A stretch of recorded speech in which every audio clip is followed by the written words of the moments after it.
नमस्कार दोस्तों, स्वागत है आपका एक बार फिर से हमारे इस टेली प्राइम की क्लास नंबर 3 में। आज हम इस टेली प्राइम के इंट्रोडक्शन के बारे में जानेंगे। टेली प्राइम क्या है, इसके बारे में हम बात करने वाले हैं। टेली प्राइम में हम कौन कौन से काम कर सकते हैं और टेली किस से रिलेटेड है, कब कब टेली प्राइम लॉन्च हुआ था, सारी जानकारी हम इसी वीडियो में लेने वाले हैं। तो क्लास नंबर 3 हमारे रहने वाली है टेली का इंट्रोडक्शन। तो बने रहिए वीडियो के साथ। अगर चैनल पर नए हो तो चैनल को सब्सक्राइब करें और बेल आइकन जरूर प्रेस करें ताकि टेली से रिलेटेड या एजुकेशनल वीडियो आपको मिलते रहें।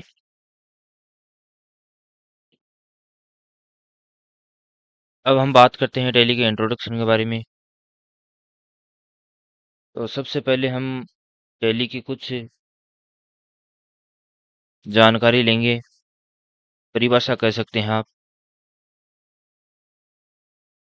अब देखिए दोस्तों, टेली प्राइम इंट्रोडक्शन में लिखा गया है, किसी भी बिजनेस में आवश्यक लाभ प्राप्त करने के लिए और बिजनेस को ठीक तरीके से चलाने के लिए जरूरी है कि होने वाले हर लेन देन, हिसाब या एंट्री को लिखा जाए, जिसके आधार पर आगे चलकर बिजनेस ग्रोथ में मदद मिल सके। अब टेली प्राइम को, या फिर आप कह सकते हैं टेली प्राइम बनाने का मुख्य उद्देश्य क्या रहा है।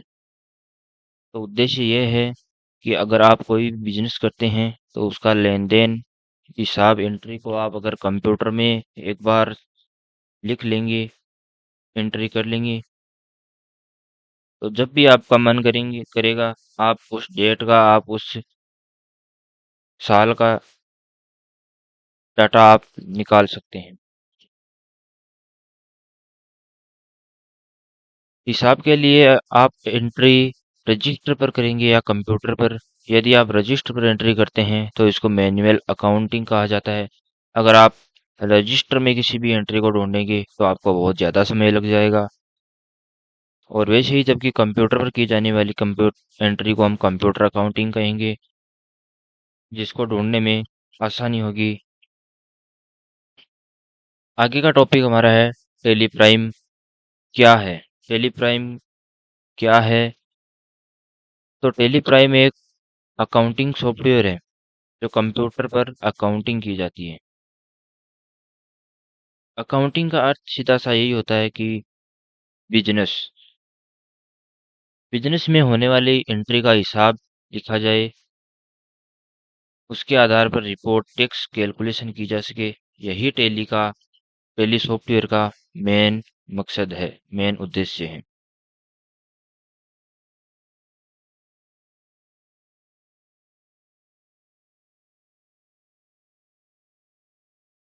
यदि बिजनेस में हिसाब न रखा जाए तो मालिक को इस बात का सही से पता नहीं चल पाता कि बिजनेस में किस दिन या किस महीने की साल में ज़्यादा प्रॉफिट हुआ है या कब लॉस हुआ है, जिसके कारण बिजनेस में आवश्यक लाभ नहीं मिल पाता। बिजनेस में सही ग्रोथ होने के चांसेस कम हो जाते हैं। इसी से बचने के लिए बिजनेस अकाउंटिंग काफ़ी ज़्यादा ज़रूरी होता है। इसीलिए टेली प्राइम को रिलीज किया गया। और टेली प्राइम को रिलीज करने की जो डेट है वो 9 नवंबर 2020 को रिलीज किया गया। इससे पहले टेली ईआरपी 9 में अकाउंटिंग की जा रही थी।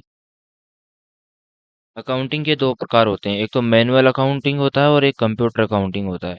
मैनुअल अकाउंटिंग ये होता है कि आप एक पेन और एक रजिस्टर रखते हैं अपने बिजनेस में और उसमें सारा डाटा एंटर करते हैं।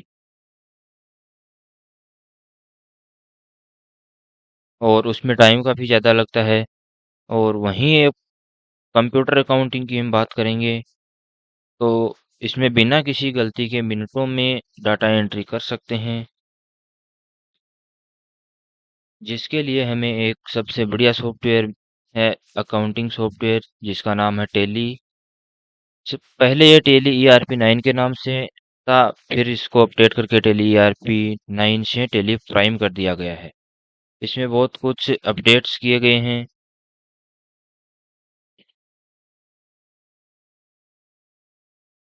टेली अकाउंटिंग सॉफ्टवेयर के अलावा और भी अकाउंटिंग सॉफ्टवेयर है, Tally, Marg, Quick Book, M Profit, Busy आदि। इधर अकाउंटिंग को डिवाइड किया गया है, मैनुअल अकाउंटिंग, कंप्यूटर अकाउंटिंग। जैसे मैनुअल अकाउंटिंग हो गया आपका लेजर रजिस्टर, और कंप्यूटर अकाउंटिंग हो गया आपका अकाउंटिंग सॉफ्टवेयर जो कंप्यूटर में काम करते हैं, और जो लेजर रजिस्टर है कॉपी पेन लेके काम करते हैं।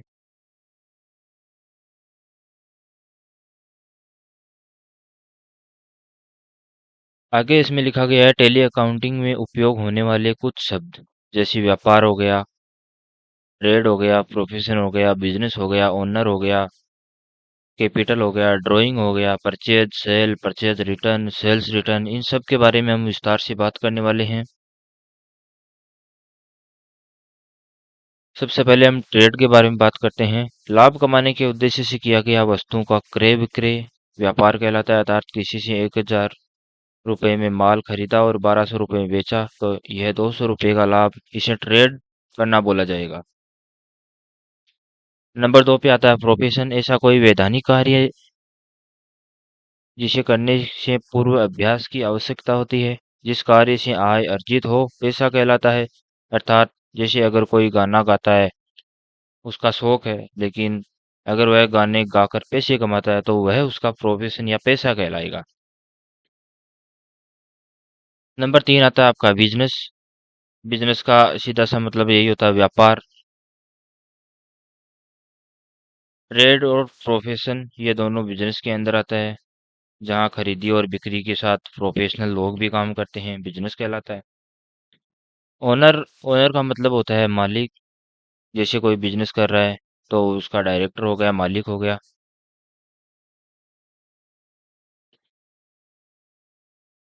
इसके अंदर एकाकी व्यापार आता है, साझेदार आता है, अंशधारी आता है।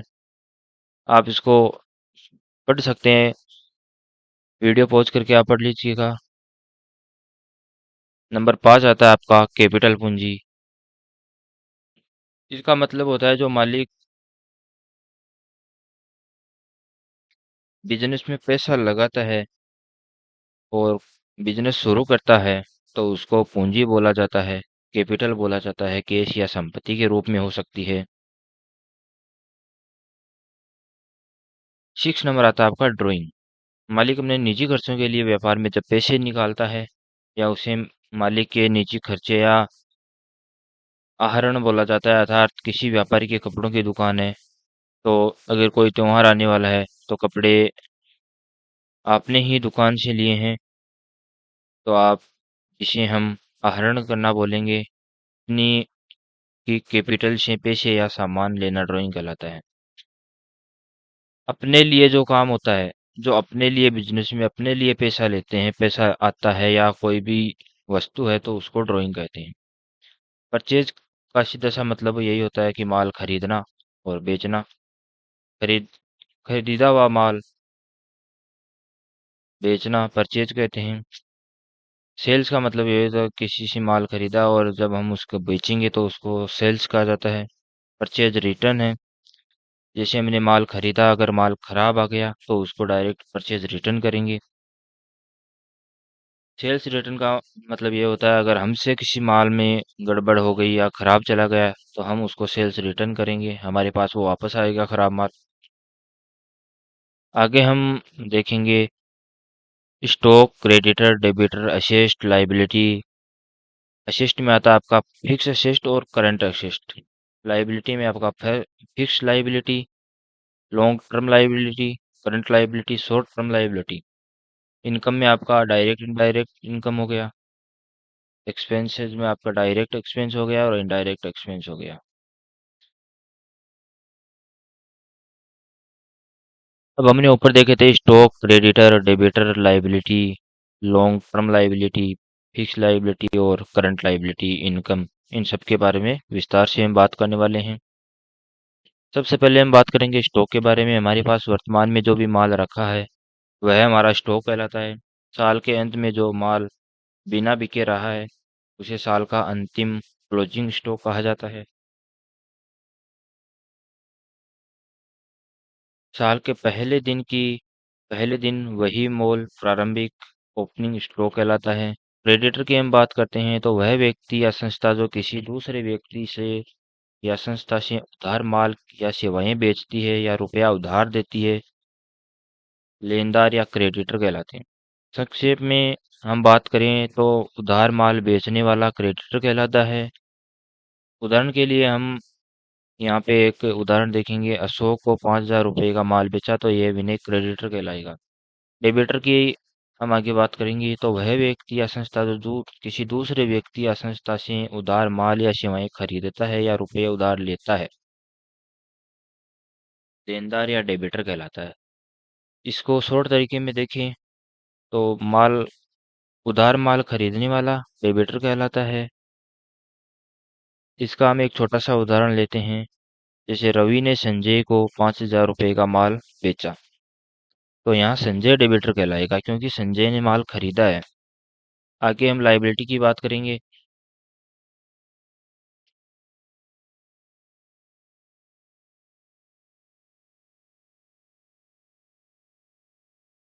मालिक के धन के अतिरिक्त बिजनेस का वित्तीय दायित्व लायबिलिटी कहलाता है। वह धन जो व्यवसायिक अंतर्गत दूसरों को देना है, दायित्व कहा जाता है। इस प्रकार दायित्व एक ऋण है। ये सभी राशियां जो लेनदारों को भविष्य में देगी। उदाहरण creditor, bank loan, car loan आदि। आगे हम बात करेंगे लॉन्ग टर्म लायबिलिटी क्या होती है। ये दायित्व या वो कर्जे हैं जो बिजनेस को किसी को 1 साल बाद चुकाना होता है। मतलब जो भी मालिक पर खर्चे हैं, बिजनेस पर जो खर्चे हैं वो 1 साल के अंदर अंदर चुकाना होता है। Short term liability, current liability हम जिसको बोलते हैं, यह बिजनेस को 1 साल के अंदर अंदर चुकाना होता है। जैसे लेनदार हो गया, लेनदार की हमने ऊपर बात कर ली थी। इनकम हो गया, इनकम का मतलब होता है आय, मतलब जो हमारे पास पैसा आता है उसको इनकम कहा जाता है।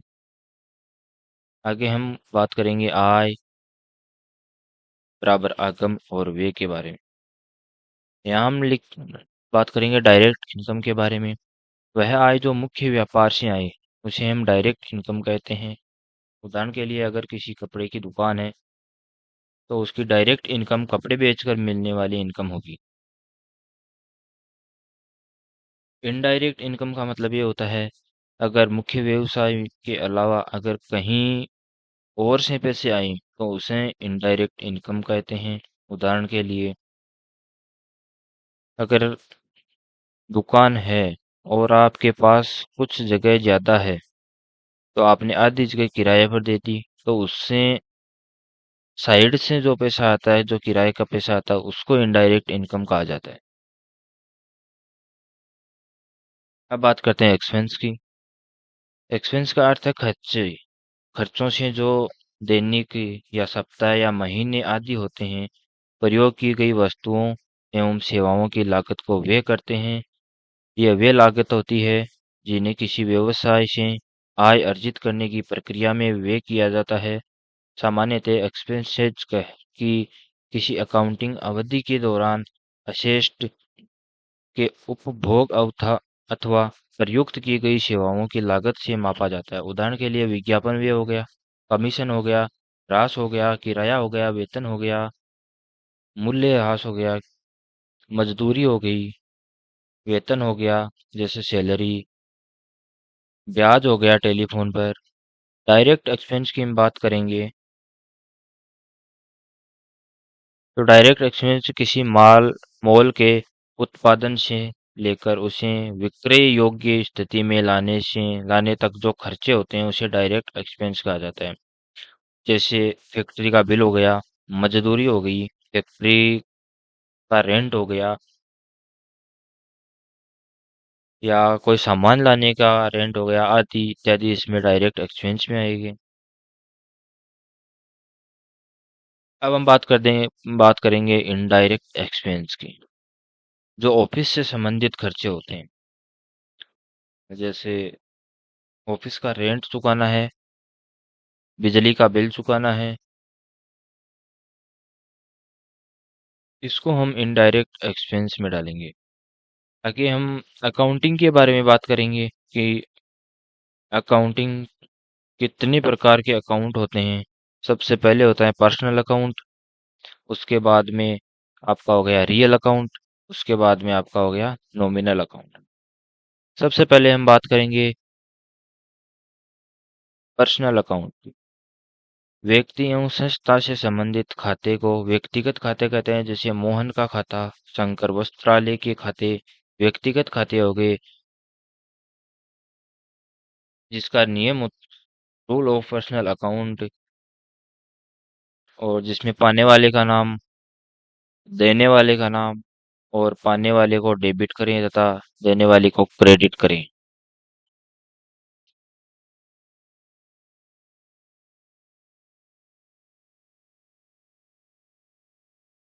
जो व्यक्ति कुछ प्राप्त करते हैं उन्हें रिसीवर कहा जाता है, और जो डेबिट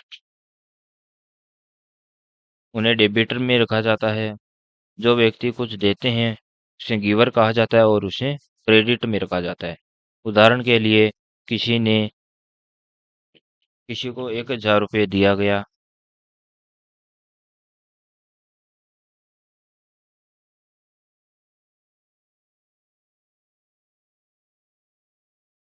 इसमें लिखा गया है चिराग को 1,000 रुपये दिया गया, तो चिराग रिसीवर हो गया, डेबिट में रखा जाएगा।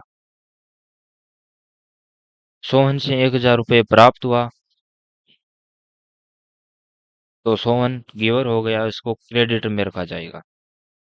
सेकंड नंबर आता है हमारा जीएल अकाउंट। इसके अंदर संपत्ति से संबंधित खाते को वास्तविक खाते कहते हैं। मतलब इसमें संपत्ति से संबंधित खाते होते हैं। जैसे किसी भवन का हो गया, जैसे केस का हो गया, केस का लेखा जोखा हो गया, पैसे का। साइकिल के खाते हो गए, इसको हम वास्तविक खाते रियल अकाउंट कहते हैं।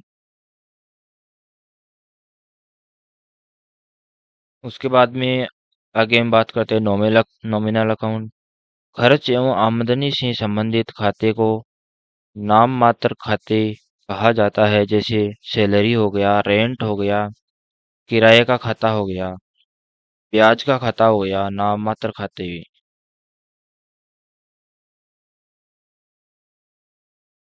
इसमें व्यवसाय में होने वाले खर्चों को डेबिट करें, और होने वाले लाभ को क्रेडिट। मतलब इसमें जो खर्चे होते हैं उसको हम डेबिट में रखेंगे, और जो हमें लाभ होगा उसको हम क्रेडिट में रखेंगे।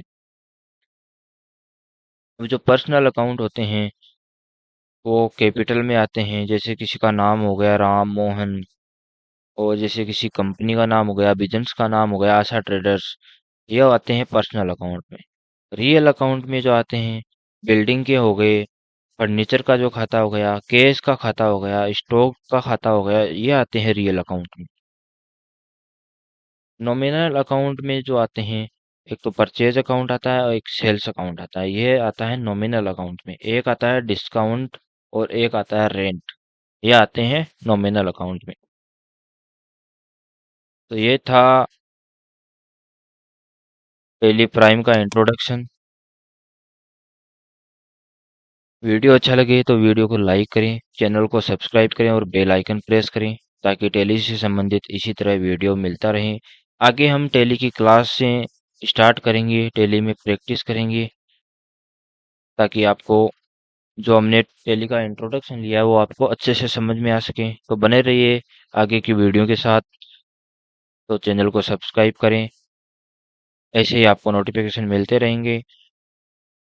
मिलते हैं कल एक और नई वीडियो के साथ। तब तक के लिए धन्यवाद। जय हिंद।